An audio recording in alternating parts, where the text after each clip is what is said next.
నుంచి ఎగ్జంప్షన్ ఇవ్వాలి, ఎన్నికల విధుల్లో వాళ్ళు ఉండకుండా చూడాలి, వాళ్ళని ఇబ్బంది పెట్టొద్దని చెప్పని భారతీయ జనతా పార్టీ పెద్దలు రాష్ట్ర అధ్యక్షులు వారు ఫిర్యాదు చేయడం జరిగింది. ఎలక్షన్కి వచ్చేటువంటి ఆ ప్రెమిసెస్ ఏదైతే ఉందో అక్కడ పూర్తిగా టెంట్లు వేయటం, అదేవిధంగా దాదాపు ఒక 300 కుర్చీలు ఏర్పాటు చేయాలి, ఎండలో ఎవరు ఉండేటువంటి పరిస్థితి కాకుండా దాహార్తి కోసం అవసరమైతే వారి మజ్జిగో మంచినీళ్ళు అక్కడ ఏర్పాటు చేయాలని చెప్పని కూడా ప్రజా సమస్యని వారికి నివేదించడం జరిగింది. ఆఖరి నిమిషం వరకు కూడా గేటు బయట నుంచొని క్యూలో ఉన్న వాళ్ళని కూడా లోపలికి పంపించి ఓట్లు వేయలేదు, మాకు అవకాశం లేనటువంటి మాటకి అవకాశం లేకుండా చేయమని చెప్పని తెలియజేస్తా ఉన్నాం.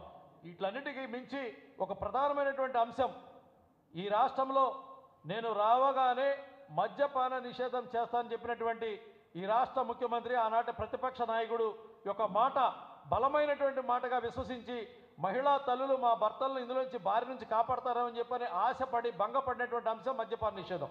ఇవాళ అదే మద్యపానం ఏదైతే ఉందో సొంత మనుషుల యొక్క సొంత కంపెనీల ద్వారా, డిస్టిలరీల ద్వారా పుంకానుగా లోళ్ళు వస్తున్నటువంటి క్రమంలో ఆ లోళ్ల యొక్క మద్యం ఇప్పటికే అభ్యర్థులు చేరిందనేటువంటి అనుమానాలు తావిస్తున్నటువంటి క్రమంలో ఎక్కడైనా ఒక్క మద్యం బాటిల్ దొరికితే ఆ కంపెనీని తక్షణమే సీజ్ చేయాలని చెప్పని ఎన్నికల కమిషన్ కోరడం జరిగింది. అదేవిధంగా మద్యం షాపులో ఏ వ్యక్తి అయినా సరే కొనుక్కుంటానికి వెళ్తే 2 బాటిళ్లు మించి కూడా ఇవ్వకూడదని చెప్పని ఒక రూల్ పెట్టాల్సినటువంటి అవసరం ఉంది. ఎందుకంటే బల్క్ మద్యాన్ని కొని ప్రజల్ని ప్రభావితం చేసేటువంటి ప్రయత్నానికి ప్రభుత్వం తెరతీస్తుంది.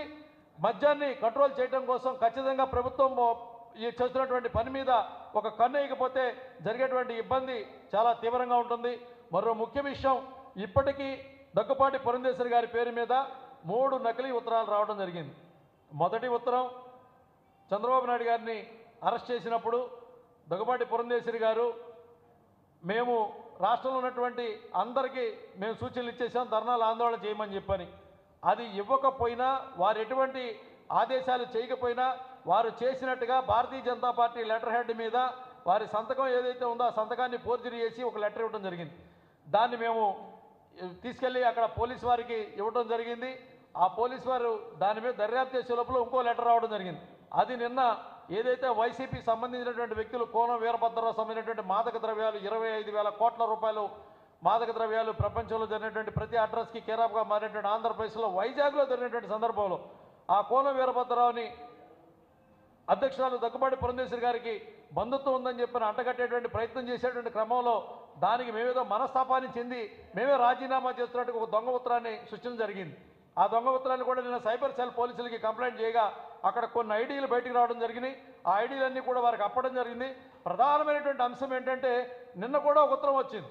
ఈ ఉత్తరాలు పుట్టించేటువంటి ఒక ముఠా ఎవరు తయారవుతున్నారంటే డైరెక్ట్గా మాకు అక్కడ దొరికినటువంటి ఒక సాక్ష్యం, సజ్జల భార్గవ్ పేరు మీద ఆ యొక్క ఐడి ఏదైతే ఉందో పురంధేశ్వరి టీడీపీ అని చెప్పని ఒక ఐడిని క్రియేట్ చేసి దాని మీద ట్విట్టర్ అకౌంట్లు, దాని మీద ఫేస్బుక్లోకి, దాని మీద ఇన్స్టాగ్రామ్లోకి, దానిలో ఫేస్బుక్లో పంపడం జరిగింది.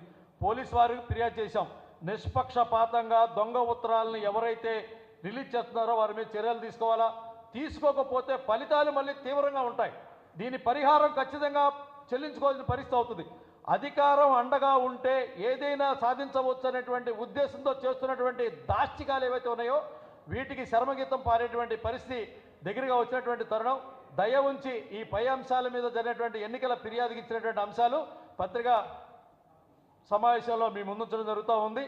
దీన్ని గమనించమని ప్రజలు అర్థం చేసుకొని వాళ్ళ యొక్క ఎన్నికల వ్యూహంలో ఏదైతే ఉందో అందులో పడవద్దని, ఈ అబద్ధపు ఉత్తరాల్లో కానీ లేకపోతే మోసపు సోషల్ మీడియా ప్రచారాల్లో పడవద్దని Bharatiya Janata party, Telugu Desam party, Janasena party కూటమిగా, ఎన్డీఏ కూటమిగా ప్రజల ముందుకి అభివృద్ధి కోసం వచ్చినటువంటి పరిస్థితి.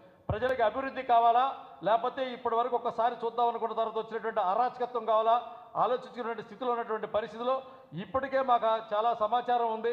చాలా చోట్ల వైసీపీ అభ్యర్థులు దొరకనటువంటి పరిస్థితిలో వాళ్ళు ఇవాళ పోటీ పడి పెట్ట మొత్తం కూడా తట్ట మొత్తం చదువుకునేటువంటి పరిస్థితి.